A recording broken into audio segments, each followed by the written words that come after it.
Oke, Assalamualaikum warahmatullahi wabarakatuh. Ketemu kembali dengan saya Yanto. Kali ini kita mulai membahas TOEFL, Test of English as a Foreign Language, untuk materi structure dan written expression. Ini bagian kedua dari tes TOEFL. Saya ingatkan lagi, tes TOEFL itu ada 3 bagian, ada listening, 50 soal, structure itu ada 40 soal, reading ada 50 soal. Ini penjelasannya. Jadi structure bagian kedua dari tes TOEFL ya. Terus ada 40 pertanyaan, mesti dijawab dalam waktu 25 menit. Lalu ada 2 jenis pertanyaan. Yang pertama adalah namanya structure, nomor 1-15 itu structure, menjawab mana yang benar, pilihan ganda ABCD. Nah, nomor 2 itu namanya written expression. Itu agak berbeda, dia menjawab mana yang salah. Jadi ada kalimat, kemudian ada beberapa kata, 4 kata atau 4 frase di garis bawahi, lalu menjawab mana yang salah. Itu jumlah soalnya ada 25, dari nomor 16 sampai 40. Kemudian structure question. Untuk pertanyaan structure, modelnya itu seperti ini. Jadi ada soal, kalimat yang tidak lengkap. Nah, tugas kita melengkapi dengan pilihan jawaban salah satu di antara yang 4 itu, A, B, C, atau D. Oke, prosedurnya pelajari kalimatnya, kemudian jawab kalimat yang bisa melengkapi kalimatnya dengan benar. Oke, nah hari ini skill pertama yang kita bahas, ini skill yang sangat penting sekali. Jika kamu bisa menguasai skill ini, itu insya Allah nomor 1-15 itu akan mudah kamu jawab. Jadi skill yang pertama itu judulnya subject and verb. Dalam bahasa Inggris, sebuah kalimat mesti terdiri dari setidak-tidaknya ada 1 subjek dan 1 verb. Sekurang-kurangnya ya. Jadi contohnya di sini sudah ada I teach TOEFL every Monday. Jadi ada subjeknya I, verbnya teach. Kalimatnya sudah lengkap. Kalaupun TOEFL every Monday nggak ada masalah. I teach itu sudah lengkap kalimatnya. Nah, dalam soal TOEFL, ini yang paling penting, mengisi titik-titik itu, titik yang diisi itu biasanya pertama subjeknya yang hilang. Biasanya titik-titiknya di depan. Yang kedua, verbnya yang hilang.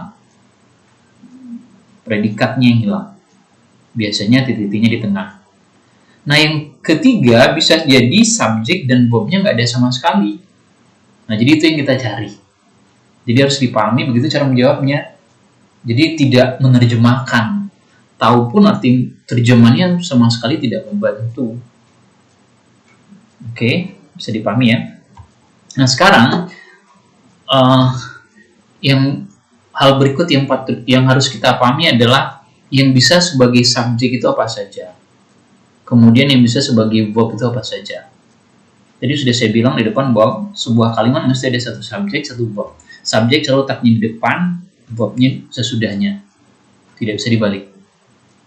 Nah, yang pertama yang bisa sebagai subjek itu namanya noun. Noun itu artinya kata benda. Ada contoh di situ ada car, house, boy, student.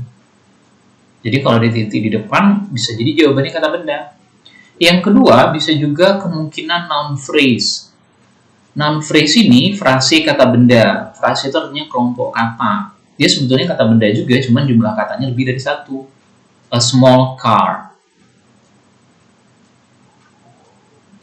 Beda dengan car tadi. Kalau car kan cuma 1 kata. Ini small car. The big house, jumlah katanya ada 3. Jadi kalau lebih dari 1 biasanya namanya a noun phrase atau frase kata benda. Nah, yang ketiga yang bisa sebagai subjek adalah kata ganti atau pronoun. Kamu sudah pernah belajar di SMP atau bahkan SD, I, you, we, they, she, he, it. Jadi kalau ada titik di depan bisa jadi kemungkinan jawabannya adalah di antara salah satu di antara tiga ini. Kata benda, frase kata benda, atau kata ganti. Bisa dipahami ya? Nah, yang kedua, berikutnya verb. Verb atau predikat bisa juga. Yang bisa sebagai verb itu dalam bahasa Inggris, TOEFL, yang pertama to be. To be itu ya bisa am, kalau subjeknya I, bisa is, bisa are, was, were, be, been, dan being. Nah, sehingga kan bedanya is itu untuk tunggal, are untuk jamak, was untuk tunggal yang dalam bentuk lampau, were untuk jamak. Oke, saya kira tidak sulit dipahami. Yang kedua yang bisa sebagai verb adalah modals. Modals itu misalnya will, itu modal namanya. Bentuk keduanya would. Can, bentuk keduanya could. Shall, bentuk keduanya should. May, bentuk keduanya might. Atau must. Jadi semuanya modal. Itu bisa sebagai verb. Yang ketiga, yang bisa sebagai verb adalah kata kerja. Atau verb itu sendiri. Nah, kata kerja yang bisa sebagai verb itu ada kata kerja bentuk pertama, kata kerja bentuk kedua, atau kata kerja yang pakai S atau ES. Contohnya ini sudah saya kasih. Play, plays misalnya. Sedangkan yang keempat yang bisa sebagai verb adalah have atau has. Plus kata kerja bentuk ketiga. Misalnya she has gone. Jadi has gone ini adalah verbnya. Nah, jadi 7 jenis kata ini penting untuk dipahami karena kita akan bertemu dengan mereka ini sering sekali. Jadi kalau bisa memahami bahwa yang bisa sebagai subjek ada 3, yang bisa sebagai verb ada 4, itu mudah-mudahan mudah menjawabnya. Oke, sekarang kita lihat contoh soal TOEFL ya. Coba pertanyaan yang pertama ini. Yang pertama ini titik-titiknya di depan. Kalau titik-titiknya di depan, kemungkinan yang hilang apanya? Apa? Subjek ya. Karena kan kita cari cuma subjeknya saja yang hilang, verbnya saja yang hilang, atau dua-duanya yang hilang. Nah, karena titiknya di depan, pasti subjek yang hilang. Pertanyaan berikutnya, verbnya ada nggak? Nah, jawabannya ada. Ini verb. Was ini verb. Nah, jadi dalam kalimat ini, subjeknya yang hilang, verbnya sudah ada. Sehingga yang kita cari cuma subjek saja. Nah, tadi kita tahu bahwa bisa sebagai subjek ada 3. Apa saja yang 3 tadi? Kata benda, frase kata benda, atau kata ganti. Kita cek satu-satu. Loudly ini bukan kata benda. Yang ada li-nya biasa kata keterangan atau adverb. Nah, karena dia adverb, dia nggak bisa sebagai subjek. In the morning, kata keterangan juga, keterangan waktu, nggak bisa juga. The phone, nah phone ini kata benda. Bells juga kata benda. Jadi jawabannya kalau nggak C, D. Nah, tapi jawabannya kan nggak mungkin 2. Nah, perbedaannya, coba perhatikan. Perbedaan antara C dan D itu kalau phone, itu tidak ada S-nya. Kalau bells ada S-nya. Masih ingat materi di SMP dulu? Bedanya apa? Kalau phone ini berarti tunggal, kalau bells yang ada S-nya berarti jamak. Nah, jadi jawaban subjeknya apakah tunggal atau jamak? Kita lihat lagi verbnya. Verbnya was. Was ini tunggal apa jamak? Tunggal. Sehingga jawabannya adalah phone. Jadi tidak dengan menerjemahkan. Karena kalau menerjemahkan dua-duanya masuk akal. Telepon berdering terus-menerus selama berjam-jam. Bell berdering terus-menerus selama berjam-jam masuk akal. Sementara yang ditanyakan strukturnya. Oke, demikian contoh yang pertama. Nah, contoh yang kedua, kita lihat pada awal kalimat ada kata newspaper.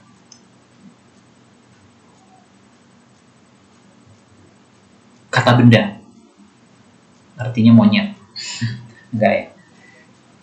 Koran atau surat kabar. Nah, kalau dia kata benda, berarti dia bisa sebagai subjek. Kalimat ini sudah ada subjeknya. Nah, kalau sudah ada subjek, berarti yang dicari verbnya lagi. Verbnya ada nggak? Every morning bukan verb. Jadi yang hilang verbnya saja.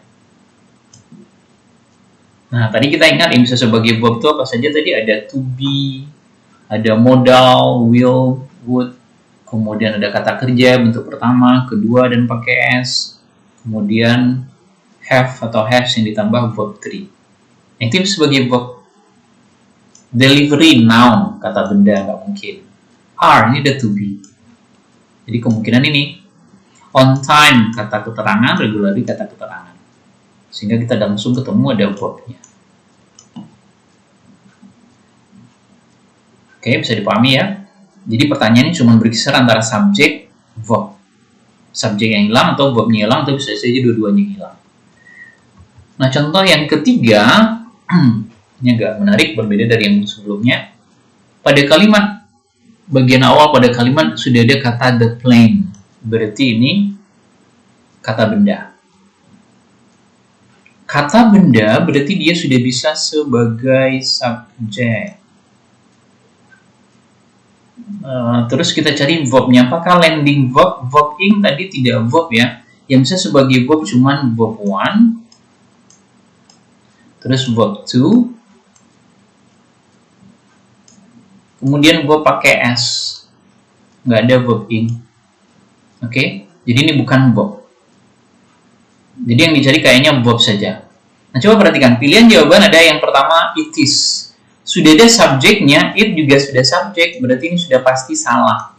Karena nggak mungkin double subjeknya. The plane sudah subjek, it juga subjek. Ini kan pronoun tadi ya, kata ganti. Yang B juga ada it, sudah pasti salah juga. Sehingga kemungkinan kalau nggak C, D, kalau nggak Charlie, Delta. Ini to be bisa sebagai verb. Ini will be bisa sebagai verb. Bedanya apa? Kalau yang C ini is descending, ada verb ing di sini. Sementara ini juga ada verb ing, jadi double. Nggak mungkin, sehingga ini jawaban yang paling tepat. Oke, saya kira itu contohnya. Nah, untuk selanjutnya kita kerjakan latihan. Latihan ini bukan ABCD, tapi benar salah. I itu incorrect, salah. C itu correct. Jadi nomor 1 dan nomor 2 sudah dikerjakan. Coba lihat kenapa 1 dan 2 ini nomor 1 ini kenapa salah. Coba perhatikan. Pada kalimat ini subjeknya sudah ada belum? Sudah ya, ini subjeknya. My best friend. Terus verbnya always bukan verb, itu adverb ya. Helpful, yang ada full-fullnya ini biasanya kata sifat.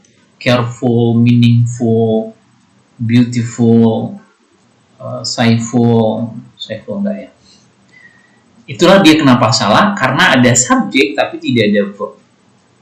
Nah, nomor 2 dinyatakan benar. Kenapa? Coba lihat. Subjeknya sudah ada, the bus schedule. Ini subjeknya. Verbnya juga sudah ada, has changed. Tadi have atau has bisa sebagai verb. Jadi sudah lengkap, makanya ini benar. Oke. Nah, silakan di pause dulu sebentar. Nanti baru kita diskusikan jawabannya. Oke, di pause ya. Oke. Nah, sekarang kita lanjutkan. Kamu isi tadi ya sebelum di pause. Nomor 3 kita lihat yang kita cari cuma subjek dan verb, karena latihan ini fungsinya secara cepat kita bagaimana membiasakan diri mencari subjek dan verb dalam sebuah kalimat. Nomor 3, subjeknya ada nggak? Accidentally, yang ada Lily itu namanya adverb, jadi nggak bisa sebagai subjek. Subjeknya nggak ada berarti kalimatnya salah, walaupun verbnya ada, drop. Jadi incorrect. Nomor 4, subjeknya ada kan? The customer, ada subjeknya. Kemudian verbnya lagi paying bukan verb. Verbing itu bukan verb dalam TOEFL. Jadi ini salah, tidak ada verbnya. Sehingga incorrect. Nah, yang nomor 5, coba lihat subjeknya adakah? Ada ya, the professor. Kata benda, noun, handed. Menyerahkan atau memberikan. Ada id-nya, biasanya ada id, biasanya verb to. Jadi ada verbnya. Kalimat ini correct. Number 6, subjeknya adakah? It's the, keterangan waktu. Jadi nggak ada subjek. Incorrect. Walaupun verbnya ada. Number 7, subjeknya ada. Ada ya, the basketball player. Subjek. Kata benda dia kan. Kemudian verbnya juga ada. So, correct. Terus yang nomor 8, subjeknya the new student. Frasi, kata benda. Verbnya in, bukan verb, kelas bukan, talkative bukan. Talkative ini kata sifat. Jadi incorrect. Number 9, subjeknya verbnya juga nggak ada. Subjeknya sebetulnya ada, mungkin verbnya nggak ada ya. Jadi incorrect. Nomor 10, the whales. Subjeknya kan paus. Kemudian headed, ada verbnya. Sehingga correct. Oke, demikian penjelasan saya tentang skill 1. Demikian, mudah-mudahan ada manfaatnya. And that's all for today.